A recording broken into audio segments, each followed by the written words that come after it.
আসসালামু আলাইকুম, আসিয়া মমস কিচেনে সবাইকে স্বাগত। যে যেখান থেকে আমার ভিডিওটি দেখছেন আশা করছি আপনারা অনেক ভালো আছেন।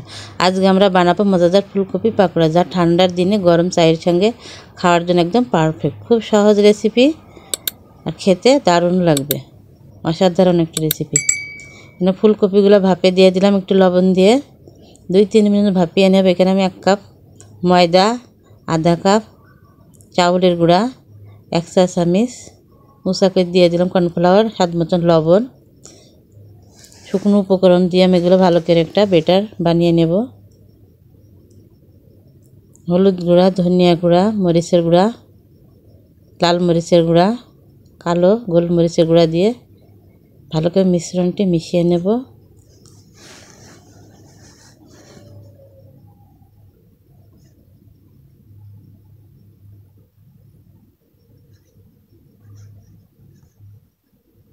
যেভাবে ভালো করে মিশিয়ে নিতে হবে যেন গোটা পিকে না থাকে।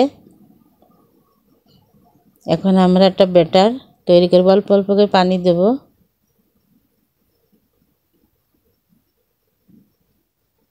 পানি দেবো, মিশিয়ে নেব। এখন আমি দিয়ে দিচ্ছি আদা রসুনের পেস্ট।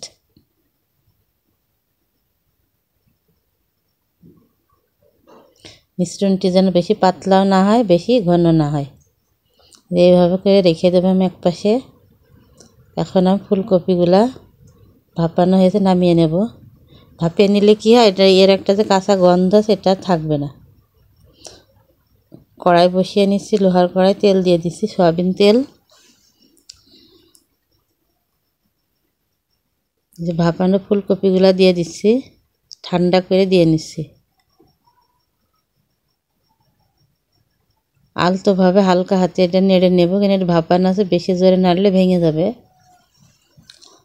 এভাবে মিশ্রণটা মাখিয়ে নেব।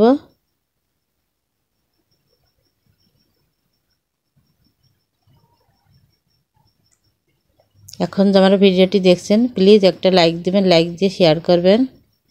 এখন আমি দিয়ে দিচ্ছি কর্নফ্লাওয়ার। এই পর্যায়ে এসে কর্নফ্লাওয়ার দিতে হবে। কর্নফ্লাওয়ার দিলে কি কোটটা ভালো আসে, খেতে অনেক মুসমুসে হয়। এভাবে বানিয়ে দেখবেন, দারুণ লাগবে। কর্নফ্লাওয়ার না থাকলে চাউলের আটা দিলেও হবে। কর্নফ্লাওয়ার অল্প দিতে হবে, সামান্য অল্প। এখন আমি দিয়ে দিচ্ছি ফুলকপিগুলো। আমি এভাবে দিয়ে নেব। চুলার আঁচ কমিয়ে ভাজতে হবে। চুলার আঁচ বাড়িয়ে ভাজলে উপরে ডার্ক হয়ে আসবে, ভিতরে কাঁচা থাকবে। আমি একে একে সবগুলো দিয়ে দেবো পাকোড়াগুলো।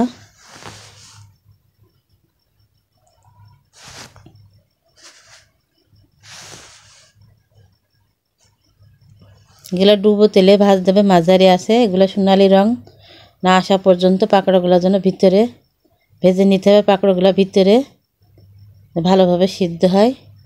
চুলার আঁচ কমিয়ে ভাজতে হবে।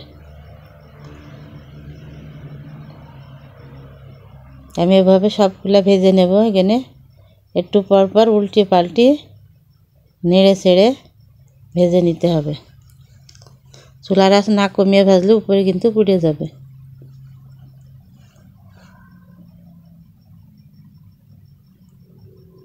হালকা আছে ভাজলে ভিতরে ভালো করে সিদ্ধ হবে, উপরেও দেখতে সুন্দর হবে। এভাবে সবগুলো আমি ভেজে নেব।